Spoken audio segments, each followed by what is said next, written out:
अऊज़ु बिल्लाहि मिनश्शैतानिर्रजीम बिस्मिल्लाहिर्रहमानिर्रहीम। अस्सलाम वालेकुम। बेटा, आज हम आमोज़िश बज़रिया तशरीद के बारे में पढ़ेंगे। ये आमोज़िश की चौथी किस्म है। आमोज़िश बज़रिया तलाज़ुम भी इसको कहा जाता है। तलाज़ुम का क्या मतलब है? दो चीज़ों के दरमियान ताल्लुक़ कायम करना। ये ताल्लुक़ जो है ये दो अमलों के दरमियान भी हो सकता है, दो चीज़ों के दरमियान भी हो सकता है, दो ख़्यालों के दरमियान भी हो सकता है। जब हम एक चीज़ को दूसरी के साथ मुंसलिक कर लेते हैं तो इसको हम आमोज़िश कहते हैं। और ये जो ताल्लुक़ है ये आमोज़िश के कवानीन के तहत आपस में कायम होता है। और आमोज़िश के कवानीन कौन से हैं? तासुर, आमादगी और मश्क। वाटसन कहता था कि आमोज़िश के जो आमोज़िश बज़रिया तलाज़ुम है इसकी मदद से ना सिर्फ़ सादा किस्म की आमोज़िश का अमल वाक़ई होता है बल्कि पेचीदा आमोज़िश भी तलाज़ुम की बदौलत ही हासिल की जाती है। तो इसलिए उसने जो है आमोज़िश बज़रिया तलाज़ुम को या तशरीद को बड़ी अहमियत दी। आमोज़िश बज़रिया तशरीद की दो इक़साम हैं। एक को हम क्लासिकल मशरूतियत कहते हैं जो कि हमें मुतारिफ़ करवाई पावलोव, जो कि रूसी माहिर अज़वियात था। और दूसरा जो है आमलाना मशरूतियत जिसको ऑपरेंट कंडीशनिंग कहा जाता है, ये स्किनर ने मुतारिफ़ करवाई थी। अब हम वन बाय वन इनको देखेंगे। क्लासिकल मशरूतियत से क्या मुराद है? जिसको मुतारिफ़ करवाने वाला रशियन माहिर नफ्सियात पावलोव या पेफलोव उसको बोला जाता है। ठीक है, तो मशरूतियत से मुराद दो या दो से ज़्यादा जो महजात हैं। महीज किसको कहते हैं? जो अज़ाए हवास में तहीज पैदा करता है। तो जब दो या दो से ज़्यादा महजात जिनके दरमियान माहौली लिहाज से या ज़मानी लिहाज से ताल्लुक़ हो, उनके दरमियान मकानी ताल्लुक़ अगर कायम कर लिया जाए, यानी दो या दो से ज़्यादा अशिया के दरमियान कुर्बत की वजह से जब तलाज़ुम पैदा हो जाए और वो ऑटोमेटिक हो जाए, यानी ख़ुद का तरीके से जो है वो काम करे, तो उसको हम क्या कहते हैं? मशरूतियत। हर फितरी रद्द-ए-अमल का एक फितरी महीज होता है।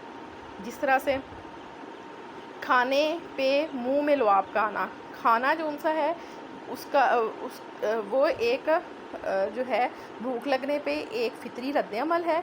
और उस रद्द-ए-अमल पे जो है लुआब का पैदा होना जो है ये फितरी रद्द-ए-अमल है। खाना जो है फितरी महीज है और इस पे जो है मुंह में लुआब का पैदा होना क्या है? फितरी रद्द-ए-अमल है।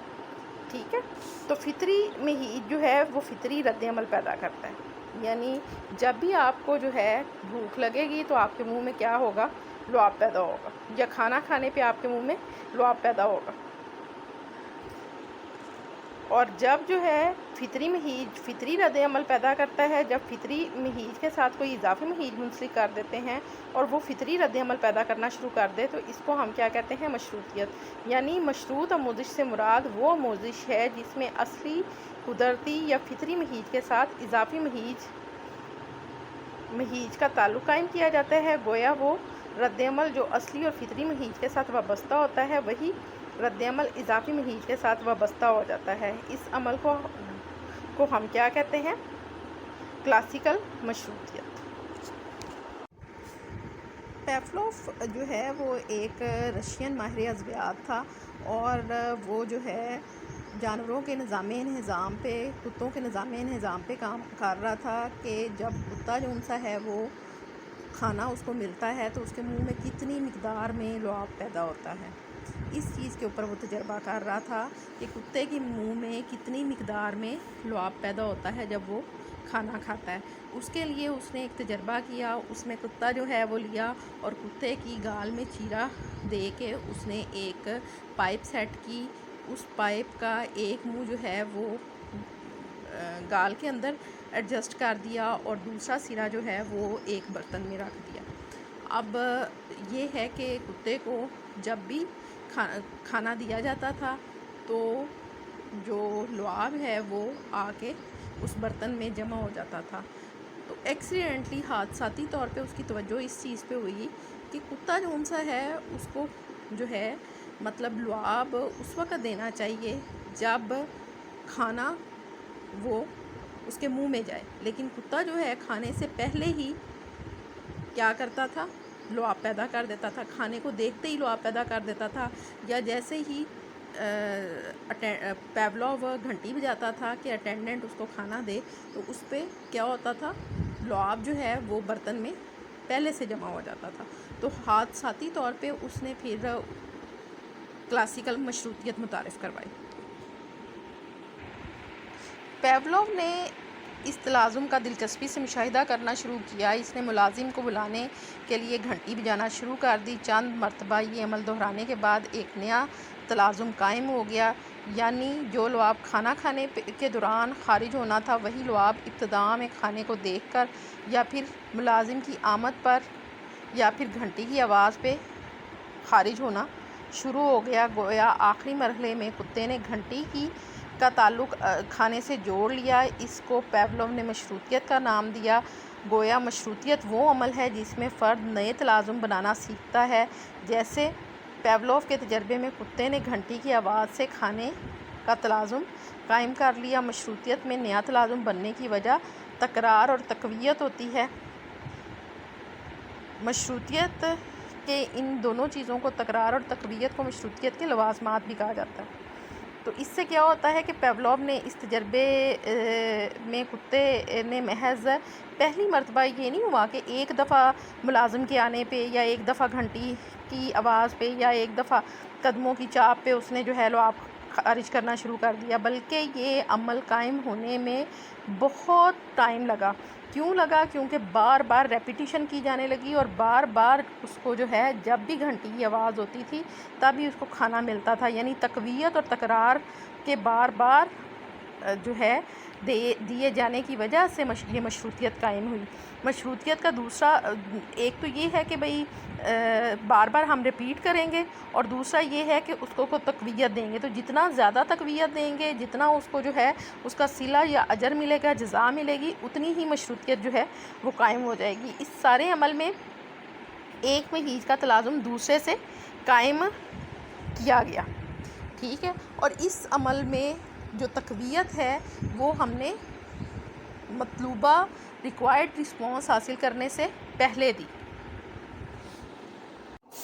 अब अगर मशरूतियत को मरहला वाइज बयान करें तो हम इस तरह से बयान करेंगे, इसको 3 स्टेप्स में बयान करेंगे। सबसे पहले तो ये कि फ़ितरी महीज और फ़ितरी रद्द-ए-अमल। फ़ितरी महीज क्या है? खाना।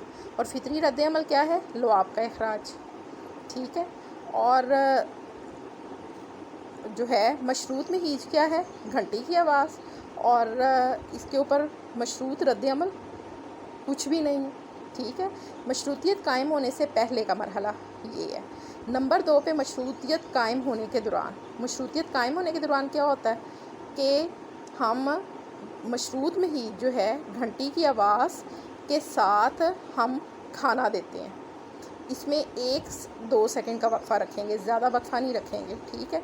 तो जो रद्द-ए-अमल हासिल होगा वो अब फ़ितरी नहीं रहेगा बल्कि गैर फ़ितरी हो जाएगा। तो गैर फ़ितरी रद्द-ए-अमल लुआब का इखराज हासिल होगा। स्टेप 2 पे मैंने क्या बताया कि मशरूत महीज के साथ हम जो है फ़ितरी जो है महीज आपस में तलाज़ुम के साथ देंगे, लेकिन इनके दरमियान वक्फ़ा बहुत कम रखा जाएगा। तो उस पे गैर मशरूत रद्द-ए-अमल जो है या गैर फ़ितरी रद्द-ए-अमल जो है वो हम लुआब का इखराज हासिल करेंगे। ये स्टेप 2 हो गया। स्टेप 3 पे क्या होगा कि अब जब 100 और 1000 टाइम्स हमने ये काम किया तो मशरूतियत कायम हो गई। अब मशरूतियत जब कायम हो जाएगी तो क्या होगा कि हम जो है मशरूत महीज यानी घंटी की आवाज़ पर ही मशरूत रद्द-ए-अमल या जो है मतलब गैर फ़ितरी रद्द-ए-अमल लुआब का इखराज हासिल करना शुरू कर देंगे। यानी सिर्फ़ घंटी की आवाज़ पे वो लुआब पैदा करना शुरू कर देगा, क्योंकि घंटी जो है वो फ़ितरी महीज नहीं है, इसलिए इस पे हासिल होने वाला लुआब जो है वो फ़ितरी रद्द-ए-अमल नहीं है। तो ये जो है ये गैर फ़ितरी महीज और गैर फ़ितरी रद्द-ए-अमल के दरमियान हमने एक ताल्लुक़ कर दिया, कायम कर दिया। तो ये 3 स्टेप्स हैं। अब जो है हम मशरूतियत के कवानीन को देखेंगे। सबसे पहला जो कानून है उसको हम स्टिमुलस जर्नलाइजेशन या महजाती तामीम का कानून कहते हैं। جب مشروط رد عمل مخصوص مشروط محیط کی بجائے اس سے ملتے جلتے محیط سے بھی ظاہر ہونے لگے تو اس کو ہم کیا کہتے ہیں؟ محجاتی تعمیم۔ جیسے میں نے آپ کو ابھی بتایا کہ پیولوو نے مشروطیت، کلاسیکل مشروطیت قائم کرنے کے لیے کیا ہے؟ گھنٹی کی آواز کو کیا کیا؟ استعمال کیا۔ اب اگر گھنٹی کی آواز کی بجائے جو ہے بزر کی آواز پہ، ڈور بیل پہ کتا جو ہے لعاب خارج کرنا شروع کر دے تو یہ کیا ہے؟ محجاتی تعمیم کے جو ازویہ ہے اس نے جو ہے سٹیمولس کو جنرلائز کر دیا، کسی بھی قسم کی گھنٹی ہو تو وہ لعاب پیدا کرنا شروع کر دیتا ہے۔ دوسرا جو اصول ہے اس کو محجاتی امتیاز یا سٹیمولس ڈسکریمنیشن کہتے ہیں۔ جب معمول صرف مشروط محیط پر ہی رد عمل ظاہر کرے اور اس سے ملتے جلتے محیط پر رد عمل جو ہے وہ دینا بند کر دے تو اس کو امتیازی تشریط بھی کہا جاتا ہے۔ امتیازی تشریط قائم کرنے کے دوران صرف اسی محیط پر تقویت دی جاتی ہے جس پر رد عمل سکھانا مقصود ہوتا ہے، جبکہ ہر قسم کے غیر متعلقہ محیط کے اوپر ہم تقویت دینا بند کر دیتے ہیں۔ جیسے کہ میں نے آپ کو ابھی بتایا ہے کہ کتا جو انسا ہے وہ گھنٹی کی آواز پہ لعاب پیدا کرتا تھا، اگر وہ ڈور بیل پہ یا بزر کی آواز پہ لعاب پیدا کرنا شروع کر دے تو ہم کیا کریں گے کہ اس کو ڈور بیل پہ اور گھنٹی کی آواز پہ ہم خوراک مہیا نہیں کریں گے، کھانا نہیں دیں گے، تو وہ کیا ہے ان میں آپس میں فرق کرنا شروع کر دے گا اور صرف جو ہے مخصوص گھنٹی کی آواز پہ ہی لعاب پیدا کرے گا۔ اس کو کہتے ہیں سٹیمولس ڈسکریمنیشن، یعنی وہ فرق کرنا شروع ہو گیا۔ اچھا، اب تیسرا قانون جو ہے وہ کیا ہے؟ ایکسٹنکشن یا خاتمہ رد عمل۔ کلاسیکل مشروطیت میں معمول کو مشروط محیط پر تقویت دی جاتی ہے، اگر تقویت دینا بند کر دی جائے تو معمول ابتدا میں مشروط رد عمل پیش کرنا کم کر دیتا ہے اور آہستہ آہستہ ختم کر دیتا ہے۔ اسے جوابی فعل کا خاتمہ یا ایکسٹنکشن کہا جاتا ہے۔ جب پیولوو کے تجربے میں کتے کو گھنٹی کی آواز کے بعد کھانا نہ دیا گیا اور بار بار ایسے ہی کیا گیا تو کتے نے گھنٹی کی آواز پر لعاب دینا بند کر دیا۔ ٹھیک ہے، ایکسٹنکشن جو ہے وہ آہستہ آہستہ واقع ہوتی ہے، جبکہ اسپونٹینیس ریکوری یا فوری بحالی، اس میں کیا ہوتا ہے کہ ایک بار جب مشروطیت قائم ہو جاتی ہے تو پھر کیا ہوتی ہے وہ کبھی ختم نہیں ہوتی ہے۔ مشروطیت کے دوران پیدا ہونے والے عصبی اور عضویاتی راستوں میں کچھ نقوش ہمیشہ کے لیے باقی رہ جاتے ہیں۔ اسی کی وجہ سے جب ایک قائم شدہ مشروطیت تقویت نہ ملنے کی وجہ سے بظاہر ختم ہو جاتی ہے تو بھی اس کے اثرات جو ہیں وہ باقی رہتے ہیں، کیونکہ تجربات سے یہ بات ثابت ہوئی کہ جب ہم رد عمل کے خاتمے یعنی مشروطیت کے خاتمے کے بعد معمول کو دوبارہ ویسی ہی مشروطیت قائم کرنے کے لیے مشروط محیط کے ساتھ تقویت دینا شروع کر دیتے ہیں تو معمول فوراً ہی مشروط رد عمل پیش کر دیتا ہے۔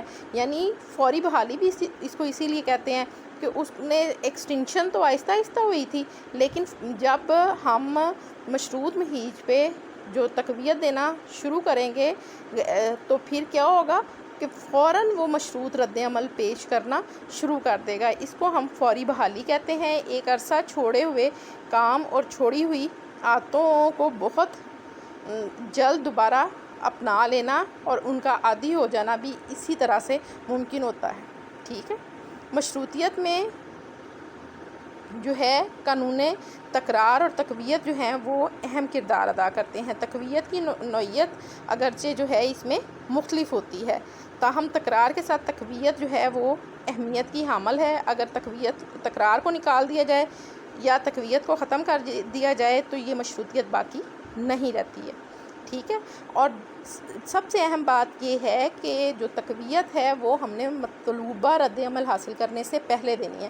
کلاسیکل مشروطیت قائم ہی تب ہوتی ہے جب غیر مشروط محیط کے ساتھ جو ہے ہم تقویت دیں گے تو جو ہے ہم غیر مشروط رد عمل حاصل کر سکیں گے۔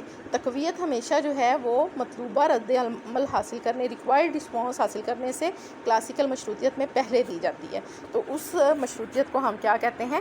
کلاسیکل مشروطیت۔ ٹھیک ہے۔